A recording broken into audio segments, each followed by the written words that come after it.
Sebelum kita mulai videonya, terlebih dahulu like dan subscribe. Catch 'em all.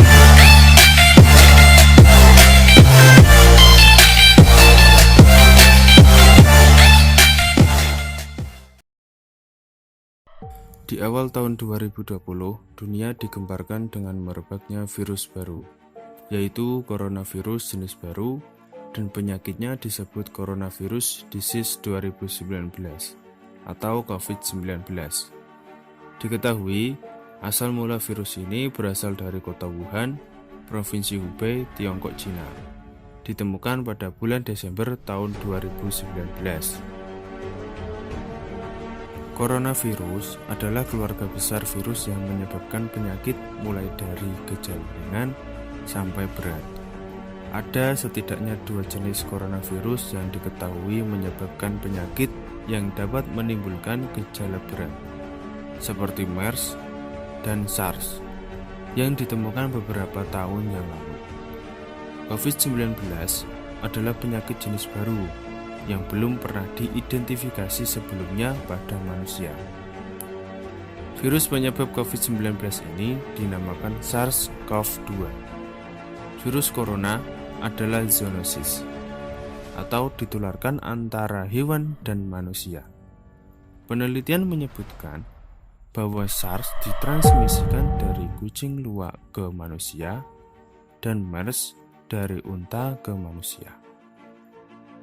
Adapun sumber yang menyebutkan dari hewan kelelawar dan ular yang berada di pasar hewan di wilayah kota Wuhan, Provinsi Hubei, Tiongkok, Cina. Namun, kejelasan tersebut masih dalam penelitian. Bahkan ada sumber yang menyebutkan bahwa virus coronavirus ini adalah senjata biologis yang sedang disiapkan tetapi mengalami kebocoran sehingga menular ke manusia.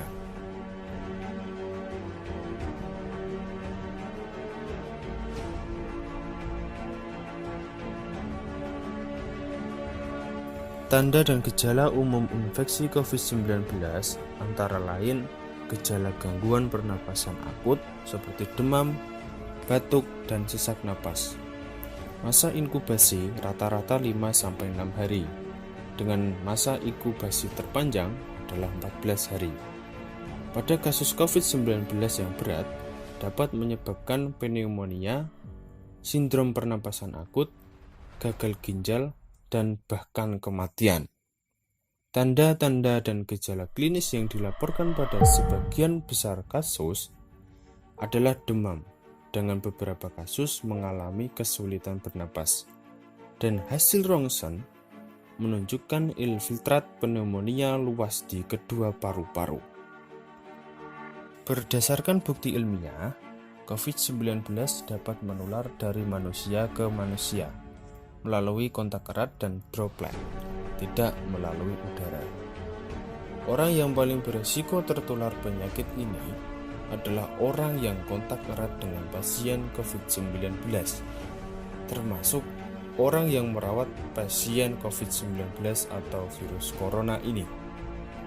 Rekomendasi standar untuk mencegah penyebaran infeksi adalah melalui cuci tangan secara teratur, menerapkan etika batuk dan bersin, menghindari kontak secara langsung dengan ternak dan hewan liar, serta menghindari kontak dekat dengan siapapun yang menunjukkan gejala penyakit pernapasan seperti batuk dan bersin. Selain itu, menerapkan pencegahan dan pengendalian infeksi saat berada di fasilitas kesehatan, terutama unit gawat darurat.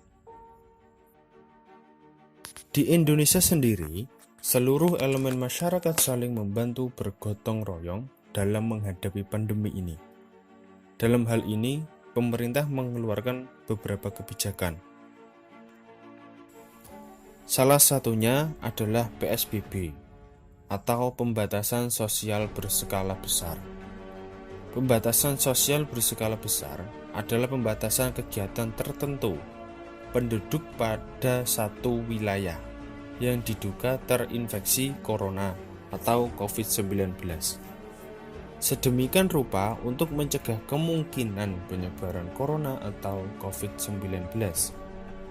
Kebijakan PSBB dikeluarkan atas dasar pertimbangan bahwa penyebaran virus corona atau COVID-19 ini dengan jumlah kasus dan jumlah kematian telah meningkat dan meluas lintas wilayah dan lintas negara, dan berdampak pada aspek politik, ekonomi, sosial budaya, pertahanan, dan keamanan, serta kesejahteraan masyarakat.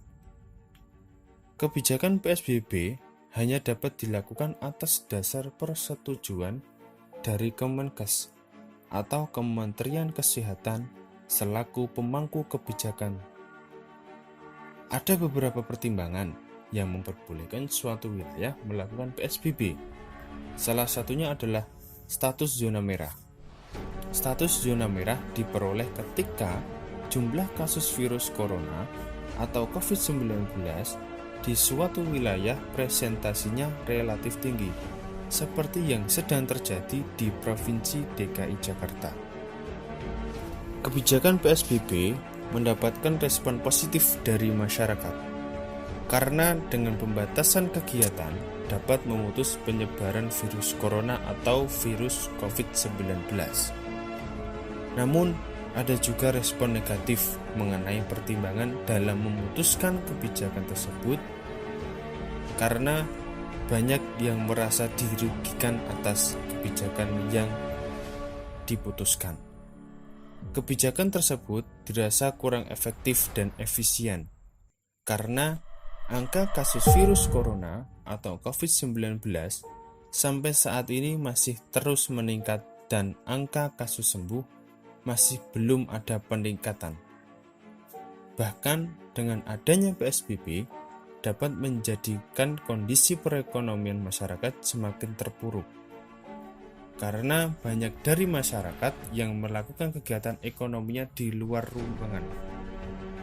Parahnya, banyak pejabat elit yang menginginkan pemerintah pusat mengeluarkan kebijakan lockdown dengan menutup seluruh akses keluar masuk wilayah negara seperti yang dilakukan negara-negara lain yang memiliki nasib yang sama, yaitu mengalami pandemi yang cukup tinggi. Harusnya pemerintah itu menetapkan kebijakan yang tepat dengan mempertimbangkan segala aspek. Jangan asal meniru kebijakan di negara-negara lain, karena kebijakan yang diterapkan oleh negara lain itu belum tentu tepat atau cocok dilakukan di Indonesia. Selain kebijakan PSBB, karena bertepatan pada Hari Raya Idul Fitri, pemerintah juga mengeluarkan kebijakan larangan mudik yang biasa dilakukan setiap tahunnya oleh masyarakat Indonesia. Kebijakan larangan tersebut harapannya agar dapat memutus penyebaran virus corona atau COVID-19, karena kebanyakan masyarakat yang melakukan mudik berasal dari zona merah yang beresiko menular ketika mereka pulang ke kampung halaman. Tetapi ada yang menarik di sini. Pemerintah melarang mudik, namun memperbolehkan pulang kampung. Lantas, apa bedanya mudik dengan pulang kampung? Hal ini menuai berbagai komentar dari masyarakat. Banyak yang menganggap bahwa mudik sama halnya dengan pulang kampung. Lantas, perbedaannya ada di mana? Jadi seperti ini. Menurut sumber yang saya dapat, perbedaannya terletak pada waktu. Kalau pulang kampung, sepanjang tahun orang bisa pulang kampung.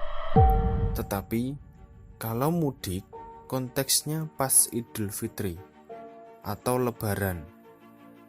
Karena itu, untuk membedakan makna pulang kampung, harus dilihat momentumnya. Pada ilmu patologi sosial atau penyakit sosial, pandemi corona yang sedang melanda dapat menyebabkan penyakit masyarakat, yaitu pengangguran. Pandemi corona menyebabkan kondisi perekonomian mengalami penurunan secara drastis akibat adanya PSBB dan lockdown, mengakibatkan banyak karyawan yang dilepas kerja dan mengalami pengangguran, sehingga kini menjadi problem tambahan bagi pemerintah. Dalam usahanya memutus penyebaran virus corona ini, pemerintah menghimbau kepada masyarakat agar melakukan pencegahan mandiri agar tidak tertular. Di antaranya, menggunakan masker, physical distancing atau social distancing, jaga jarak saat bersama orang lain, melakukan karantina diri, dan melakukan semua kegiatan dari rumah. Sering mencuci tangan menggunakan sabun dengan teratur. Menjaga kebersihan lingkungan rumah dengan menyemprotkan cairan desinfektan. Sesegera mungkin untuk memeriksakan diri apabila mengalami gejala penyakit COVID-19 atau virus corona. Harapannya, seluruh masyarakat sadar betul bahaya dari virus ini. Sebagus apapun kebijakan yang dikeluarkan oleh pemerintah, jika tidak dibarengi dengan kesadaran masyarakatnya, maka kebijakan tersebut tidak akan berhasil dalam memutus penyebaran virus corona atau COVID-19 ini. Berpergianlah dalam keadaan mendesak. Apabila tidak ada kepentingan, tetap bersabar, berdiam diri di rumah, melakukan segala aktivitas di rumah. Stay at home, di rumah aja.